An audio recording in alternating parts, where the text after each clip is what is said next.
Welcome to Inner Compass. I'm Shirley Hoogstra. Many developing countries would be less advanced without the help of non-governmental organizations, commonly called NGOs. NGOs are often great at working around broken systems of justice, but what if they focused more on helping to fix the broken systems? We'll consider approaches that NGOs use today on Inner Compass. From the campus of Calvin College, this is Inner Compass, exploring how people use faith and ethics to guide them through critical issues of today. My guest today is Kurt Ver Beek, co-founder of the Association for a More Just Society, a Christian justice organization in Honduras. He has lived and been involved with development and justice issues there for over 20 years. Welcome, Kurt. Thanks. It's great to be here. Let's start by talking about NGOs, non-governmental organizations. What are some examples that you know of that are NGOs? Well, sort of any non-governmental organization is an NGO, so a church or the Rotary or something like that. Usually, though, in Honduras, Haiti, after the earthquake, whenever they talk about NGOs, they're talking about development organizations. So World Vision, the Christian Reform World Relief Committee, CARE, all of those would be NGOs. And when they talk about NGOs, that's the sort of thing they're usually talking about. Are NGOs usually better than government? Do they have sort of a special status that makes them purer or more equipped to do the kind of work that they're passionate about? Well, that's a big debate. What's often happening is that governments like the US or Europe are frustrated that developing countries' governments are not using aid well. So they give money to the government of Honduras for agriculture programs or irrigation projects, and in the end the money gets misspent or it goes to corruption or something like that. So often NGOs are seen as a good alternative. Let's give, instead of giving it to the Haitian government or the Honduran government, we'll give it to these NGOs, World Vision or someone like that, who will use the money better. There's lots of debate, and we can talk a little bit more about that. Some of it, sometimes it's true, but part of the question also is, at what point are you circumventing the government and creating a parallel system? And in the end, it's only the government that provides education, healthcare for the whole country. So an NGO can do a little piece, but if you're not making the government do its work better, then in the end you're not helping the majority of the people in a country. We often talk about building a civil society, and you've just mentioned like educational systems and healthcare systems and legal systems. That is what we mean when we say a country has a good civil society. Those organizations work. Yeah, and civil society is even bigger than that. So civil society would include bowling leagues and churches and any groups that people form. So a strong, healthy civil society is often very closely related to a strong, healthy middle class because very poor people have a hard time having the time and energy to form organizations. And the wealthy maybe do it, but it's a very small percentage of the population. So lots of, when you see healthy civil society, it usually means there's a strong press, there's groups which protest if they're going to sell off a park or they're going to put things in, then middle class people can go out and protest and they feel strong enough and empowered enough to do that. And there's also some safety in protesting. A strong civil society allows you to state your opinion. For instance, we don't want that park to be made into an apartment complex. We want it to stay a park. You could do that here and you wouldn't get arrested or you wouldn't be put on a list. Can people in developing countries offer those kinds of perhaps government opinions and be safe? Yeah, and again, often related to sort of middle classness.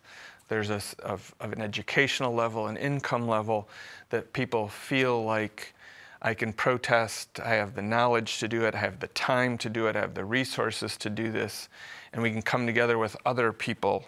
It is not unknown for very poor people to do those sorts of protests, but often lacking in resources, knowledge, and just the time to do it. And in the end, lots of times that also means that they're trying to do this in a country where they don't have the protection that they would need. So yes, they could end up being arrested, getting fired from their job, any sort of other consequences. So you and your wife and 4 Hondurans started AJS. What caused you to be interested in starting your own NGO while you were living in Honduras?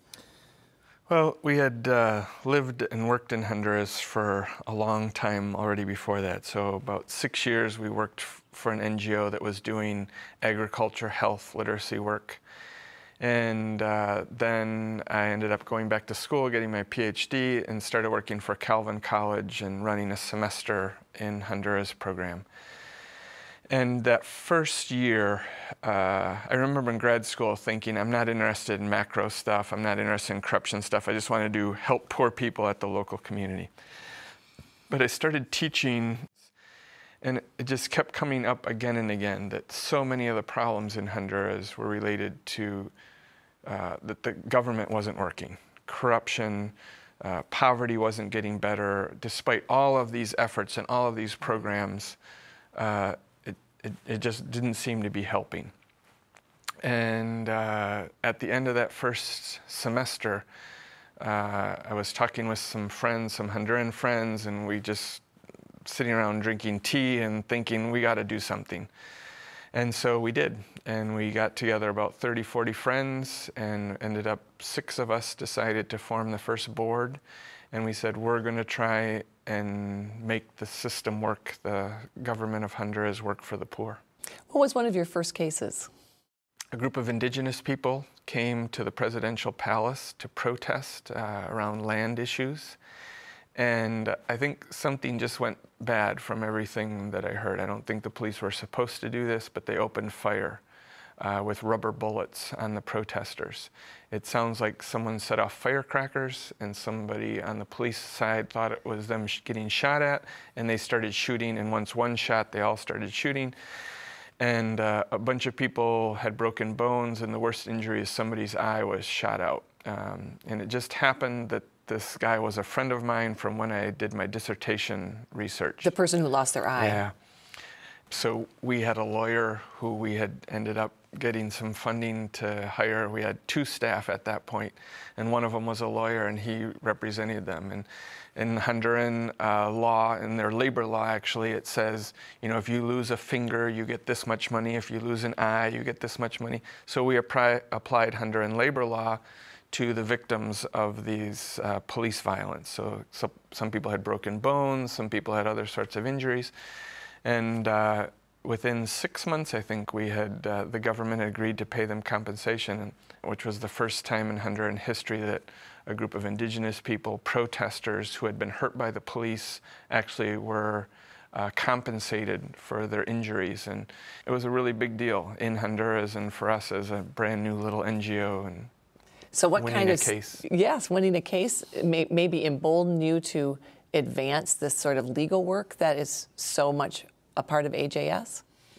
Yep, and out of there, we're continuing to do some stuff. We worked on water rights for a little while because lots of poor communities don't have the water that they need. But eventually we ended up with 5 different foci. One is land rights, which actually came out of this case. I mean, that's what those indigenous people were protesting for.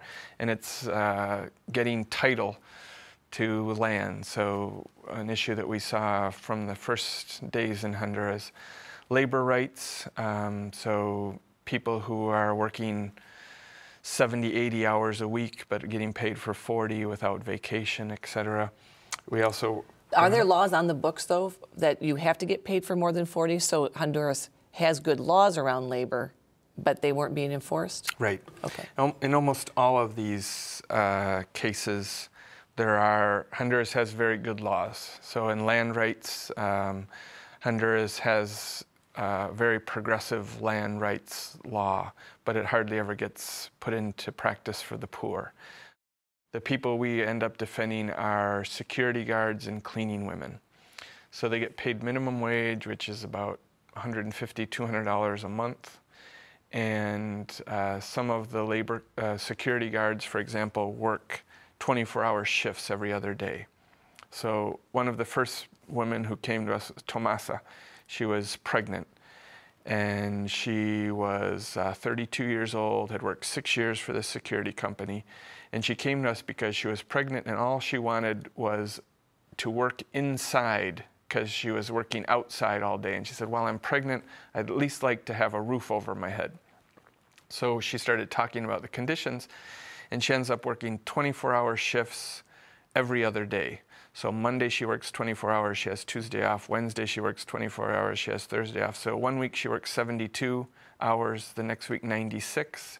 She gets paid for 44, no vacation, no overtime, no anything. And this is in violation of Honduran law. So all of those things were illegal. The list of illegal things they were doing to her were a couple of pages long.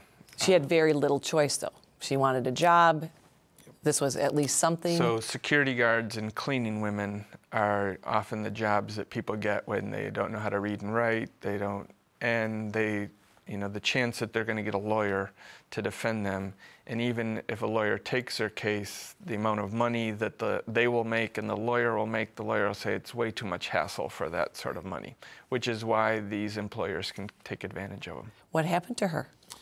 So, well, we ended up winning. I mean, this is one of those bittersweet stories. We won Tomasa's case, which was the good side. She ended up winning about $4,000, which was about 2 years' salary for her. Wow. So that was very exciting. We won a bunch of cases against this company. But before we won Tomasa's case, the lawyer, his name was Dionisio. On a Monday morning, he was on his way to court for Tomasa's case. And 2 guys on a motorcycle rode up next to him. He was stuck in traffic and shot him 6 times. Assassinated in broad daylight. Yep, about 10 o'clock in the morning. So, like, as an organization, we were growing, doing well, pretty excited about some of the stuff that we were getting done. And that was very, very difficult. I think there were at least a few weeks there that we thought we're just going to quit. We're all going to go home. We're going to shut this down because this isn't worth it. It's too dangerous. Yeah, and it really showed what the poor people are up against every day. So, and I don't think you ever really understand that until you've been really victimized, like they are regularly. And so when they killed Dionisio, they were convinced, and we almost did quit because it felt like this is too hard. So they used the ultimate intimidation, but your NGO didn't stop. What made you come back and say, even if it costs us our lives, we will not give up? Well, I think several things. First of all, we decided from the very beginning that we wanted to be a Christian advocate organization, and that we felt like way too often Christians are on the tail end of things. So you end up seeing, you know, an environmental movement where Christians kind of tag along at the end, or whatever sort of social movement. And it seemed like the issues of corruption and injustice in Honduras were so great. And when we did see the few organizations that were doing some things about this, it was almost always not Christians. Some Catholics, almost no Protestants. We said, that just seems wrong. If you look at the prophets in the Old Testament, you look at the life of Christ. I mean, at ASJ, there's a staff person who loves Winnie the Pooh. And so, you know, we talk about how often Christians seem to have this Winnie the Pooh idea of Jesus, like this cuddly little teddy bear that, and, you know, we also like to remember that Jesus is the one who went into the temple and threw over the tables of the money changers and made a whip and chased them out with a whip. For the poor. Because they were taking advantage of the poor farmers who were coming in to give offerings. And so, I think, first of all, after Dionisio was killed, we felt like, you know, this is exactly why we started this organization. And we knew when we started that there were going to be costs to pay. I think what was especially hard was it wasn't one of us that was paying it, the people who started AGS. It wasn't, you know, any of us board members. It wouldn't have been any easier, but, you know, someone else paid the cost for something we started. So you went to the legal system and you encouraged them to prosecute and to actually find out who were the assassins. Yeah, and I think this is something distinctive about AJS as an NGO. Probably there's two different tracks that NGOs take in Honduras. One of them is that they create a parallel system, which is most common. So World Vision or Compassion or some of these other organizations, if the government isn't supplying good health care, well, we'll set up a clinic. If they're not supplying good education, well, we'll start our own schools, which it helps the small group of people that are in your school or in your clinic, but it isn't really fixing the problem. The other track that people take, and less common, but the human rights organizations almost always take, is just criticizing. The government isn't working. The government's being unjust, the courts aren't working, the prosecutor's office isn't doing its job, and so regularly have press conferences where they critique. What AGS has done, I think, distinctively and sometimes well, is to say we need to critique when necessary. We're not going to set up a parallel system. We're going to make the system work for the poor. The legal system. Right, the whole system. You know, if it's land rights, well, let's make that work. And when we did water rights, let's make the water system work. But the thing is how to make the system work for the poor, because the system works for the rich. They hire their own lawyers, they hire their own investigators, and they get these crimes solved. So when Dionisio was killed, we just followed that same path. We had an investigator working at some points full-time and some points half-time, working alongside of the police, trying to help figure out who was it who killed Dionisio. And we had a lawyer working half-time to full-time alongside of the prosecutor's office. And we ended up, it took almost 2 years. We finally had the guys arrested and tried, and last February they were sentenced to 20+ years of jail. There have been 28 lawyers in Honduras killed in the last 2 or 3 years. You know, these are lawyers, these are wealthy people in Honduras. Not one of those crimes has been solved. Dionisio is the only lawyer who was killed in Honduras in these last 2 years whose killers are in jail. So that shows how broken the system is, but it also shows that the system can work, and by working alongside of this system, we can bring justice. So do the prosecutors have a love-hate relationship with AJS where they know that you believe that they can't quite do their job 100%, but yet are grateful for the kind of assistance and perhaps even courage that you bring to the case? I wouldn't say love-hate. That sounds probably too strong on both sides. What we've always said is that the government doesn't need to like us, but they need to respect us. So I think that would be one distinction we would take. And in general, the good police officers, the good prosecutors, the good investigators really like working with us. Because if they don't have a vehicle, we make sure that they have a vehicle. If they don't have the time, we'll talk to their bosses and get them enough time to work on the cases. The people who either don't want to do their work or who are corrupt, which is, I think, a minority, and sometimes a small minority, yeah, they don't like us. But in the end, everybody's afraid. I mean, the good police officers are afraid, even the bad police officers are afraid, because if they do their job, they may not get the support that they need, and somebody could kill them. Dionisio was killed for the same sort of thing.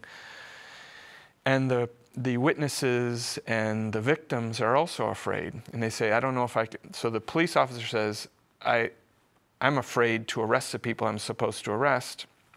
And even if I arrest them, I don't know if the victims or the witnesses are going to come forward and testify. So I may be taking all this risk for nothing. And the victims and the witnesses say, I can go forward and testify, but I don't know if the policemen are going to sell me out and say, oh yeah, it's so-and-so who told on you, and I'm going to get killed. So the victims don't trust the police don't trust the victims, and so then nobody does anything. But most of those people are trustworthy. So what AJS, I think, largely has done is trying to rebuild that trust, that we will say to the victim, we will do our very best to guarantee, and we've had 100+ witnesses now in our violent crime cases, and not one of them has suffered because they've testified. And now the police say, we know that AJS can get witnesses, and so we're willing to take the risk. And the witnesses are willing to trust the police because they know we have a track record with all of them. So we're rebuilding trust in the system, which I think is what democracy and a functioning justice system is all about. And then those stories get out in the neighborhoods, and they say this is possible. And so you actually believe that it is worth having hope that the government can change and that this civil society can grow. Yeah, and that at some level this starts happening without us too, right?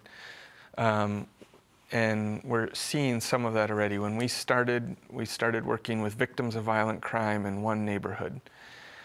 And there was sort of 3 answers to violent crime. We started working in this one community in Tegucigalpa, which was the most violent. They had 35 homicides a year in a community of 30,000. And so people who know about crime and violent crime know that that's just crazy high. And so nobody trusted the police, and the police never were going to arrest anybody because they're afraid they're going to get killed, and they knew that witnesses weren't going to come forward. And so we had the people who were victims of violent crime did one of 3 things. First of all, and most commonly, they said, there's nothing I can do. So my daughter was raped, my son was killed, leave it in God's hands was the most that they could do. The second option was to try and tell the police, to report it. But again, they're all afraid, and they've heard stories that the police are cooperating with the criminals, and they will say who reported it, and the criminals will show up your door a week later and kill you or some of your family. And the third option, which didn't happen very often but did, was they would take justice into their own hands, and they would go out and kill whoever did it. So when we started in the community, there was a group of about 6 young, late teens who had killed about 13 people in our neighborhood. And there was a group of the families of several of their victims, which had gone out and bought walkie-talkies. They bought M16s and camouflage gear, and they were hanging out on roofs of houses trying to find these kids, and they were going to just mow them down. Take it into their own hands. And we were able to convince them to say no. Let's try the second option. Let's try and see we can make the system work. The community we've started that work in, which had 35 homicides, last year had 9, while the homicide rate in the country doubled. So it should have been 70 homicides if the community would have followed the national trend. It ended up with 9. So you can, we've saved just last year 61 people who would have been killed in that neighborhood. And of course the ripple effect to all of their families and to what happens in a neighborhood when that kind of killing goes on without redress. Yeah, I'm just talking about homicides, the number of rapes that were going on, and how that affects young women and the rest of their lives and their families. Just awful stuff. So what have you seen, or what have you thought about human justice and God's justice? Good question.